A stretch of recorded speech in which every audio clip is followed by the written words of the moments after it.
لوگ کہتے ہیں نا کامیابی کیا ہے؟ میری کامیابی یہ ہوگی کہ ملک میں غربت کم ہوگی.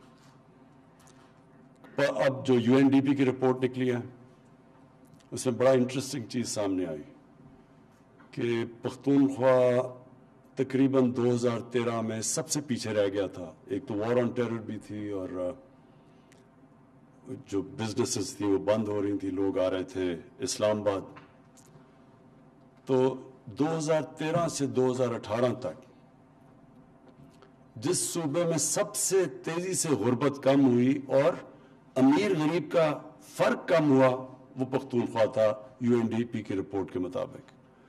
تو جو ہمیں ماشاءاللہ جو 2/3 اکثریت ملی تھی اس کی مین ریزن یہ تھی کہ لوگوں کے جو عام آدمی کے حالات بہتر ہوئے تھے.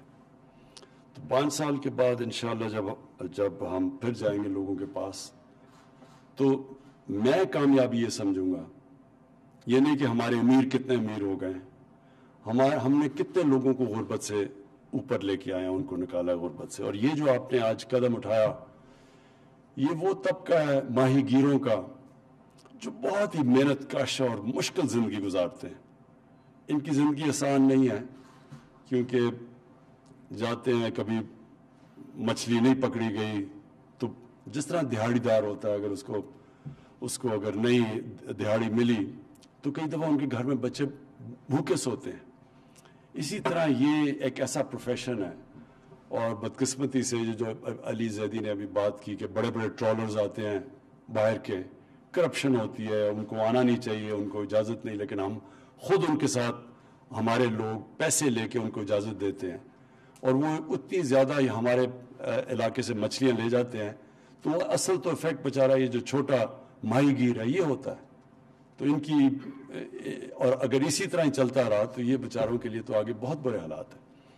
لہٰذا یہ جو آج آپ نے اسکیم ان کولیبریشن, اور میں یہ چاروں بینکوں کو بھی اس میں خراج تحسین پیش کرتا ہوں کہ چاروں ہی بڑے وہ بینکس ہیں جو کام کر رہے ہیں پاکستان کے لیے.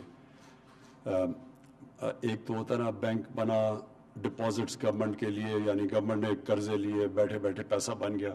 ایک ہوتا ہے جو ایکچولی بینک ایک انجن آف گروتھ ہوتا ہے اکانومی کے لیے, جو ساری اکانومی اٹھانا شروع کرتا ہے. تو یہ ان چیزوں سے اکانومی اٹھتی ہے کہ جب آپ سستے قرضے دیں, اور یہ جو آپ نے ابھی کامیاب جوان کے اندر ان ماہی گیروں کو قرضے دیں تاکہ وہ اپنی کشتی خرید سکیں, وہ پھر اپنے جال اپنے جو پکڑنے کے لیے مچھلی نئی جو دنیا میں اکوپمنٹ ہے وہ خرید سکیں, پھر وہ اپنے آپ کو اپ گریڈ کر سکیں. یعنی یہ جو اور اب میری ٹائم ان کی مدد بھی کر رہی ہے کہ وہ کولڈ باکس یا یہ جو کولڈ سٹوریج مچھلیوں کے لیے یہ بالکل ایک سٹیپ آگے ہے. اور اسی طرح یہ جو سارا پروفیشن ہے مچھلی پکڑنے کا یہ اوپر جاتا جائے گا اور یہ ویلیو ایڈ کرتا جائے گا. ابھی ہمارا ویلیو ایڈ بھی نہیں کرتے, وہ بیچارہ مچھلی وہ سستی مچھلیاں بھی بیچ دیتا ہے. پھر اوپر سے کراچی کا بہت بڑا پرابلم ہے یہ جو آپ نے مینشن کیا پولوشن کا, جس طرح سارا ویسٹ کراچی کی سالڈ ویسٹ اور سیوریج سارا جا رہا ہے سمندر کے اندر, جو اس کے اپنے پرابلمز ہیں.